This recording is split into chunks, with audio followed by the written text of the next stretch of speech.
जब गौतम बुद्ध से पूछा गया क्या अकेले चलना बेहतर है या साथ में, उन्होंने कहा मूर्ख के साथ चलने की अपेक्षा अकेले चलना बेहतर है वह है, मैं नहीं। उसे पूरा यकीन था कि कोई मूर्ख ही तुम्हारे साथ चलेगा, तो उन्होंने कहा मूर्ख के साथ चलने की अपेक्षा अकेले चलना बेहतर है।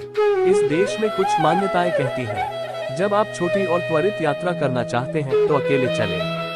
जब आपको लंबी यात्रा करनी हो तो साथ साथ चले, लेकिन अहम बात यह है कि आपके साथ कौन चल रहा है। हमेशा साथ रहना अच्छी बात नहीं है, कई बार साथ रहना परेशानी भरा हो सकता है। तो सबसे पहले और सबसे महत्वपूर्ण बात, जब तक आप जुड़वा नहीं हैं, तब भी हम अकेले आते हैं और अकेले ही जाते हैं। यदि कोई नहीं जानता कि अकेले कैसे रहना है, तो एक साथ रहना बहुत परेशानी भरा हो सकता है। हमें मनुष्य कहा जाता है। मनुष्य का अर्थ है प्रत्येक अन्य प्राणी जैसा है वैसा है, केवल इसलिए कि वह क्या करता है। लेकिन एक इंसान बस हो सकता है, जो कि इंसान का एक अनोखा गुण है कि हम बस हो सकते हैं, कि हम बाध्यकारी कार्रवाई नहीं है। यही इसका मतलब है।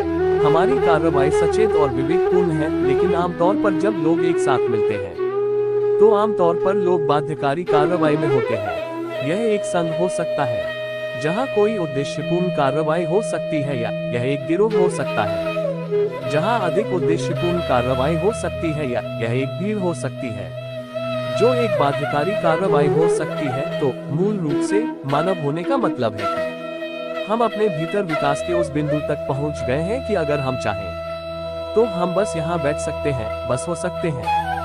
हम इस पर विचार कर सकते हैं कि क्या कदम उठाया जाए और क्या नहीं। ये निश्चित रूप से व्यक्तिगत है।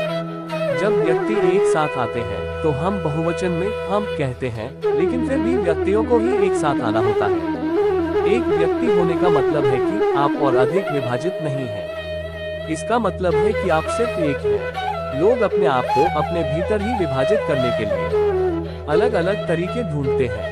भारत में 10,000 वर्षों के सांस्कृतिक इतिहास के साथ हमने खुद को विभाजित करने के लिए विभिन्न शब्दों का आविष्कार किया है। लोगों के लिए आत्मा, परमात्मा, अहंकार, ये और वह के संदर्भ में बात करना बहुत आम बात है। लेकिन हर संस्कृति में यह अपने तरीके से होता है। जब चीजें सही चल रही हो, जब अच्छे काम हो रहे हो, अगर आप लोगों से पूछें तो वे कहते हैं हाँ मैंने ये किया। जब चीजें सही नहीं होती हैं, जब चीजें गलत होती हैं, तब वे किसी को ढूंढने की कोशिश करेंगे। अगर उन्हें कोई नहीं मिलता है तो वह हमेशा वहाँ होता है, ऊपर की ओर इशारा करते हुए। जब वे बहुत अद्भुत होते हैं तो निस्संदेह उन्हें इस बात पर गर्व होता है कि वे कितने अद्भुत हैं। जब वे बुरे हो जाते हैं तो कहते हैं यह मेरा अहंकार था। मिस्टर ईगो हमेशा एक गिरा हुआ आदमी है। तो व्यक्तिगत का मतलब है कि अगर मैं अद्भुत हूँ तो वह मैं हूँ, यदि मैं बुरा हूँ तो वह मैं ही हूँ। आप सभी, क्या आप 24 घंटे अद्भुत हैं? नमस्ते, क्या आप 24 घंटे अद्भुत हैं? नहीं, कभी अद्भुत, कभी अप्रिय, कभी सुंदर, कभी कुरूप, कोई बात नहीं। अगर हम ये समझ लें कि यह मैं ही हूँ जो बिल्कुल अद्भुत होने में सक्षम है, और यह मैं ही हूँ जो किसी दूसरे क्षण बिल्कुल गंदा होने में सक्षम हूँ, तो धीरे धीरे गंदेपन के क्षणों की संख्या कम होती चली जाएगी। अगर मैं देखूं तो जो अद्भुत है वह मैं हूँ, जो घृणित है वह है। भारत में हमारे पास कई शब्द हैं, यह मेरा कर्म है। मैं क्या कर सकता हूँ? नहीं, आपको इसे ठीक करना होगा। एक व्यक्ति होना बहुत महत्वपूर्ण है। इसका मतलब है कि आप और अधिक विभाज्य नहीं है। अगर मैं अद्भुत हूँ तो वह मैं हूँ, यदि मैं बुरा हूँ तो वह मैं ही हूँ। अगर मैं सफल हुआ तो वह मैं ही हूँ, यदि मैं असफल होता हूँ तो वह मैं ही हूँ। आपको इसे ठीक करना होगा। मैं आपसे बस एक सरल प्रश्न पूछ रहा हूँ। इस स्वयं के भीतर कितने लोग हैं? नमस्ते, आपके भीतर कितने लोग हैं?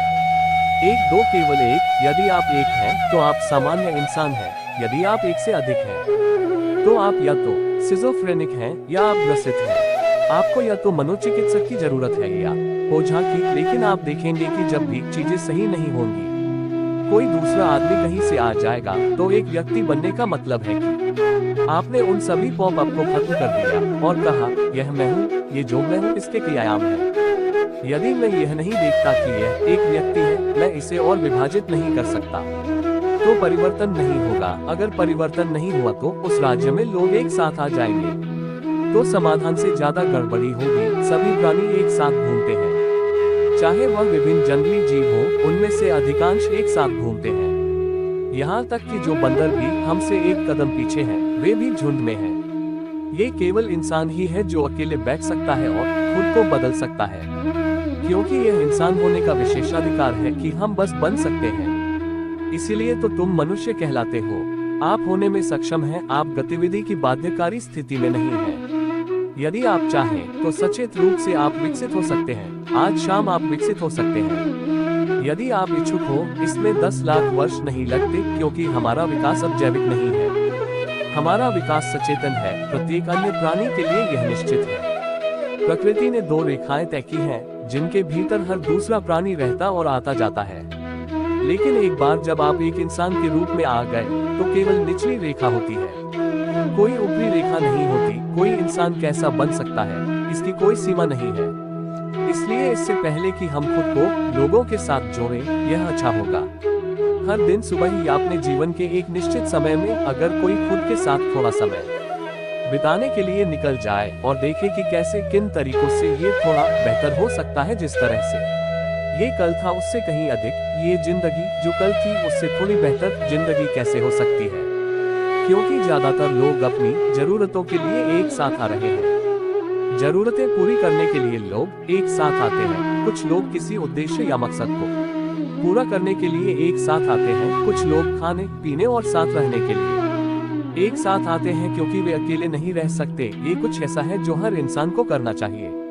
एक निश्चित अवधि में आप एक काम करें, सिर्फ 24 घंटे हर चीज से ब्रेक लें। आज नहीं, अभी आप लोगों के बीच हैं। आप कभी कभी केवल 24 घंटे का ब्रेक लेते हैं और पढ़ते नहीं हैं, टेलीविजन नहीं देखते हैं, फोन का उपयोग नहीं करते हैं, बस अपने कमरे में बैठे रहते हैं, सतर्क, सोते नहीं। और यदि आप अपने मन की प्रकृति को देखें, तो आप स्वयं ही प्रमाणित कर देंगे कि यह एक पागल